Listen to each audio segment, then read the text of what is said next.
Bonjour à toutes, bonjour à tous, nous sommes le 10 juin. Alors aujourd'hui on va la faire brève de comptoir, hein. Allez.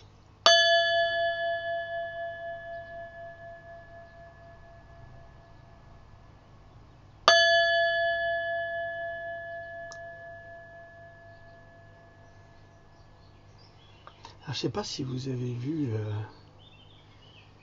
l'info qui est sortie ce matin, enfin plusieurs infos évidemment, dont celle de François Bayrou, ministre de la Justice, garde des sceaux sur la tête, maire de Pau, de chambre, et qui va chambrer un petit peu France Inter. Vous êtes au courant?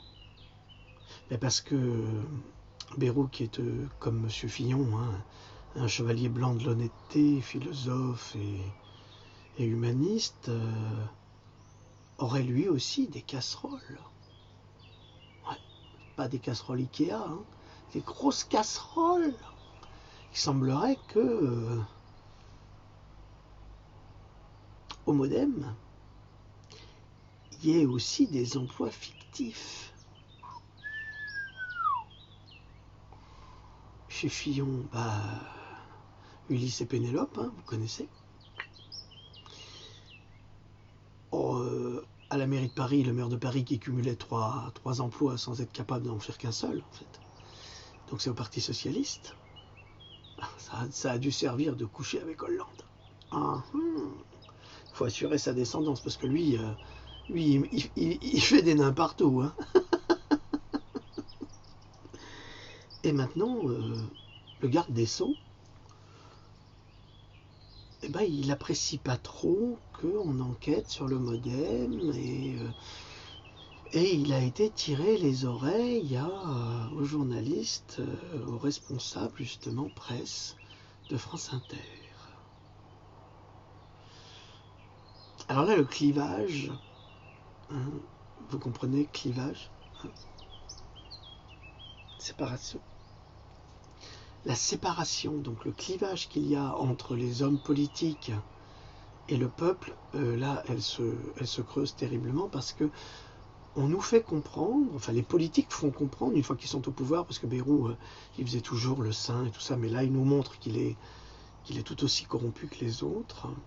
Excusez-moi monsieur le ministre, mais enfin, il faut arrêter de nous prendre pour des imbéciles, on n'est quand même pas niais à ce point, vous comprenez?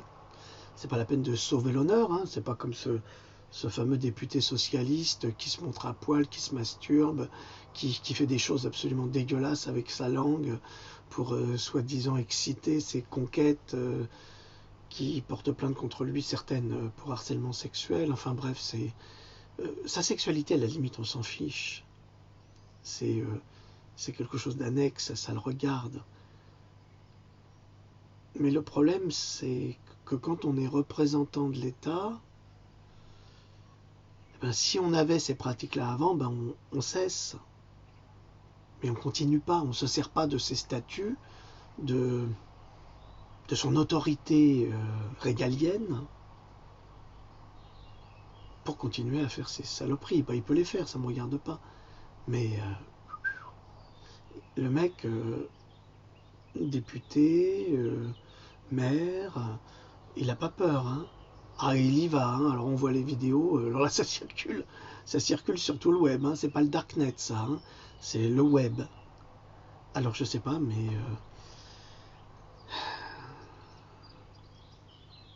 je crois qu'on en a assez de ces politiques corrompues, de ces pervers sexuels, de ces pédophiles. Je crois que ça devient... On l'a jusque-là, là. On peut plus. On est vraiment saturé. Je crois qu'il va y avoir quelque chose qui va se passer et qui va être très très grave parce que moi je suis saturé, mais moi je suis un imbécile, hein, je suis un non-violent. Je lève la main sur personne, je suis dans le dialogue, je suis dans la paix et dans le partage. Et il y en a qui sont pas comme moi du tout. Mais alors pas du tout. Ils sont même très agressifs, ils sont même violents. Je vous signale que l'année dernière, je crois que c'est en Angleterre, c'est une ministre qui a été, ou une députée qui a été poignardée. Vous, les politiques, je m'adresse à vous, vous rendez les gens fous. Et c'est pas avec des émissions comme Hanouna ou Banana ou j'en sais rien et sa bande de joyeuseries que vous allez calmer le jeu. Ça ne marche pas. C'est pas possible. Il arrivera bien un temps où vous allez payer l'addition. Bah oui. Bon, il y a une information qui circule actuellement. Je vous signale, c'est Nord Presse, je le rappelle, qui montre Fillon avec une addition de je sais pas combien, de 100 000 euros, enfin bref.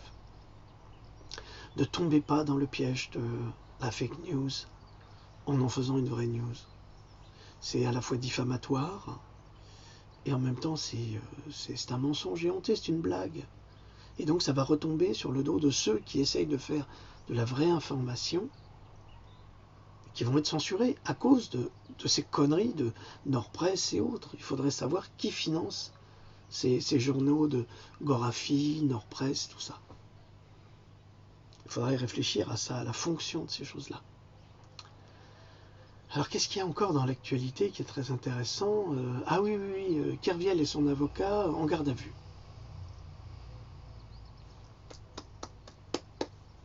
Avec son avocat. Pourquoi? Parce qu'ils ont utilisé des documents audio qui ont été fournis par le procureur qui a mené l'enquête à la base sur Kerviel. Vous vous souvenez, Kerviel, c'est un agent de change, ce qu'on appelle un agent de change ou un broker en anglais, qui a fait une manœuvre bancaire qui a fait perdre des millions d'euros à sa banque et donc à ses actionnaires. Mais dites-vous, parce qu'il faut quand même être lucide, que ce type, s'il fait des actions bancaires, il a toujours au-dessus de lui un superviseur, qui a toujours au-dessus de lui un superviseur. Et s'il a perdu tout cet argent dans cette action, c'est qu'on lui avait donné le feu vert. Mais évidemment, comme on ne veut pas juger les superviseurs qui sont tout en haut de la pyramide, c'est eux les incompétents, et ben on va juger le petit con. C'est-à-dire, bon, il était bien, il gagnait très très bien sa vie quand même. Hein. C'était pas un SDF, hein. Faut pas le plaindre pour ça. Mais, en fait, c'est lui qui paye pour les erreurs des patrons. Parce qu'ils sont payés à ça. Ils sont payés à jouer votre argent à la bourse. C'est leur job. Ils vous prennent votre argent et ils le placent. Ils le placent bien, ils le placent mal. Des fois, ils font des affaires avec d'autres agences pour exprès que vous perdiez, parce qu'il faut que vous perdiez, pour que d'autres gagnent, et inversement. C'est toute une magouille, tout ça. De toute façon, c'est une magouille. La bourse, c'est une magouille. Il y en a qu'un qui gagne, c'est celui qui est toujours au-dessus. C'est toujours pareil. Je ne sais pas, vous n'avez pas encore compris ça. Vous ne pouvez pas vous enrichir à la bourse. C'est pas possible. Parce que vous n'avez pas assez. Ces gens, ils investissent des millions de dollars. Alors quand Apple va baisser de 3 dollars, 4 dollars, ils achètent.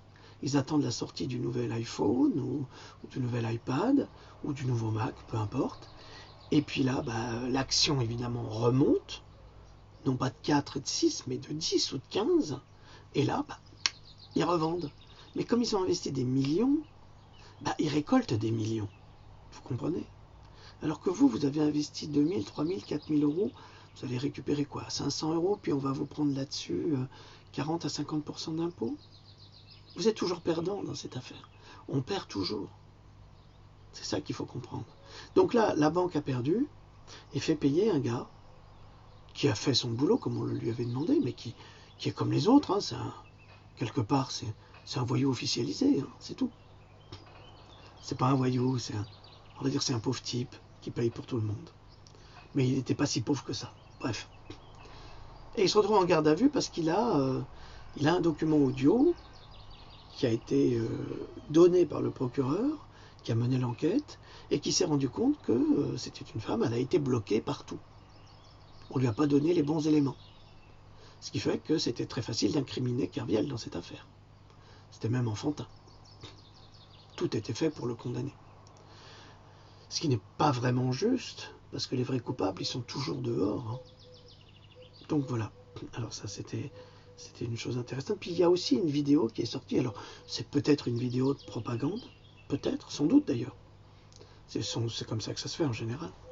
Mais vous voyez Bachar el-Assad qui se promène tout seul dans les rues de sa ville. Tout seul, le président, sans garde du corps, sans rien.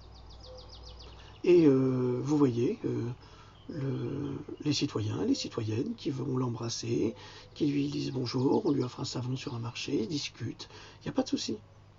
En tous les cas, on voit, et c'est pas forcé, hein, on voit vraiment l'attitude du peuple face à son président, qui est vraiment une attitude empathique. On ne voit pas du tout le monstre que nous a décrit Hollande, ou que veut nous décrire Petit Bokassa.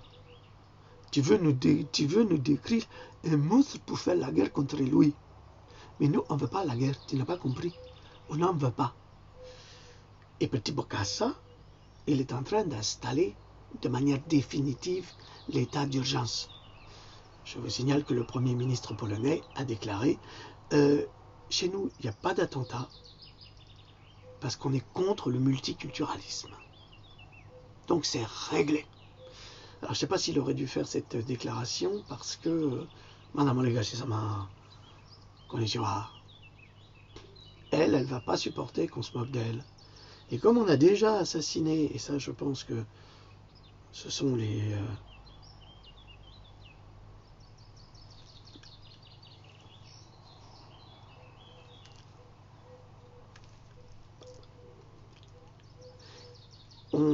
on fait un attentat il y a quelques années, et ils ont tué 40, dont le président polonais, 40 personnes dans un avion, crash d'avion comme par hasard. Et il faut dire que le président polonais, il était contre les OGM, il était contre les chemtrails, il était contre tout ça.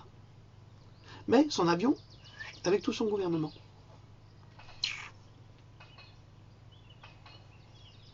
Vous trouvez ça normal, vous? Vous avez déjà vu Hollande? Non, moi non plus. Petit Bokassa? Non plus. Obama? Non plus. C'est extrêmement rare, et voire une coïncidence quelque peu surprenante, de voir tout un gouvernement disparaître dans une catastrophe aérienne. Surtout quand on voit les oppositions. Voilà. C'est juste pour vous dire dans quel environnement nous sommes, dans quelle matrice perverse nous sommes, contrôlés, manipulés en permanence. Là, nous avons un camarade sur Facebook qui se présente aux élections, Franck. Je me souviens jamais de son nom, Franck Cadeau. Bref. Et alors on lui met que des bâtons dans les roues, on refuse de l'interviewer, alors la presse ne fait pas son travail. Quand il met ses affiches comme tout le monde, alors qu'il est interdit de coller des affiches après minuit, ils viennent recoller des affiches de Macron sur la sienne, où il la déchire. Donc il n'y a absolument aucune démocratie, c'est une république bananière, où on ne veut absolument pas permettre aux citoyens d'accéder aux marges de la politique et d'avoir un pied dans le pouvoir. Pourquoi? Parce que, et là Francis Lalanne avait raison, même si sa diatribe contre Dieudonné était un petit peu forcée, je l'ai trouvé un peu exagéré parce que il est tombé dans le panneau, mais tous les politiques sont corrompus parce que le système est corrompu. Et là on le voit. Il y a une tricherie manifeste permanente. Les coups de téléphone qu'on fait aux personnes âgées sur leurs abonnements Orange ou sur leurs abonnements, je ne sais plus lesquels, mais ça s'est passé pendant la campagne présidentielle, donc ça a dû se passer là aussi. Donc il y a tout un lobbying qui est fait par derrière pour empêcher les véritables démocrates, c'est-à-dire l'UPR, Mélenchon également, qui est brisé, là on lui coupe les jambes, la gauche. Donc on est dans une situation absolument sordide. Et alors ils prévoient évidemment la victoire de Macron. Effectivement, ils font tout pour tricher et pour obtenir cette fausse victoire. Parce que Macron veut les pleins pouvoirs, et une fois qu'il aura les pleins pouvoirs, parce que c'est Madame Onegashi qui commande, et bien une fois qu'il aura les pleins pouvoirs, c'est là qu'il va nous casser les reins. Ah oui, je vous jure qu'il va nous casser les reins. et on n'est pas prêt de s'en sortir. Alors, si vous avez des économies, hein, des petites économies, vous allez à la banque et vous retirez tout. Pourquoi je vous dis ça?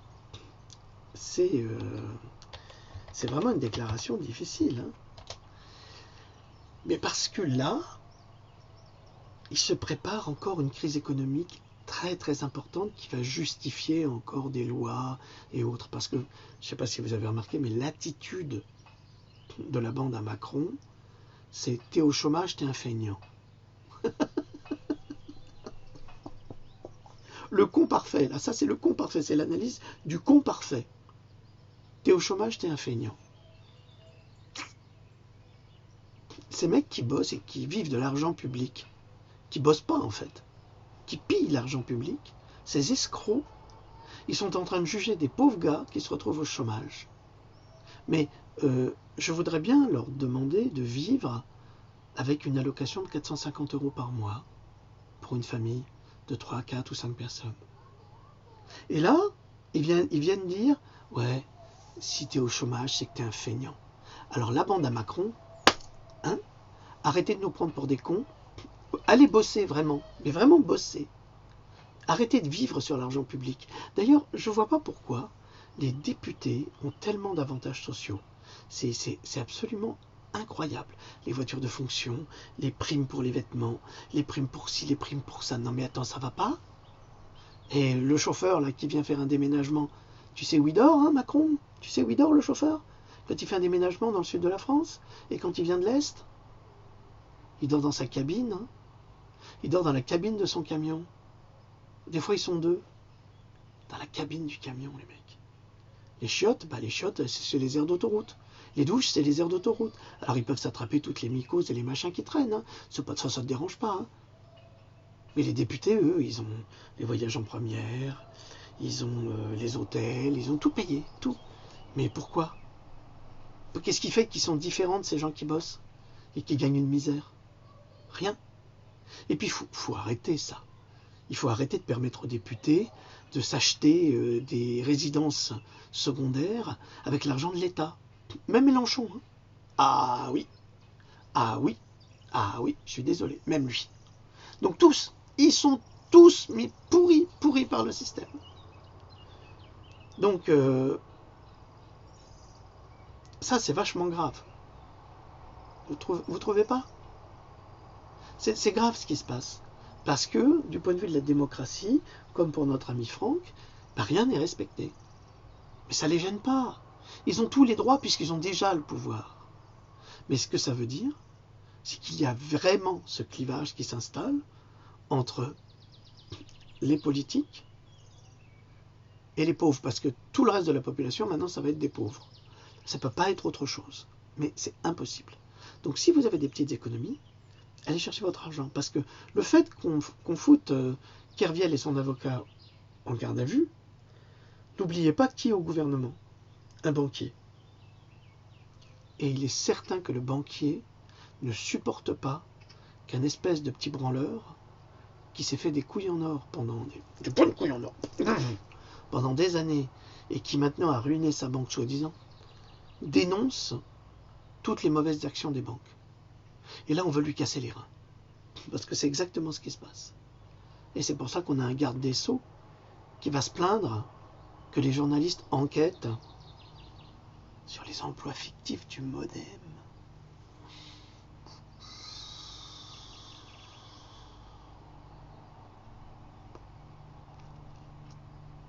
Ça pue ce pays. Ça pue. On se rend compte que notre pays est ingouvernable, que tous ceux qui sont en place sont des truands, que 80% de ceux qui vont être mis en place sont des truands. Là, j'ai entendu une candidate d'En Marche, là, sur Internet. Je ne dirai pas son nom parce que c'est cauchemardesque. Alors, la bafouille. Ensuite, on ne comprend rien à ce qu'elle dit, elle ne comprend pas elle-même. Elle utilise des termes qu'elle vient d'apprendre, sortis du dictionnaire. Elle comprend que dalle. Et alors, l'auditoire est médusé. Et ça va être député. Putain les mecs, mais réveillez-vous, hein. Soyez sérieux un petit peu. Je sais même plus aujourd'hui si ça vaut la peine d'aller mettre un bulletin dans l'urne. Tout est tellement trafiqué.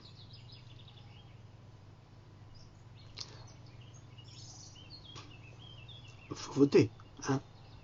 On n'a pas le choix. Hein? Quand même, c'est important. Prends ta carte, là, tu vas voter. Pour qui? Je sais pas, moi, pour qui. Pour ceux qui te semblent les moins pourris.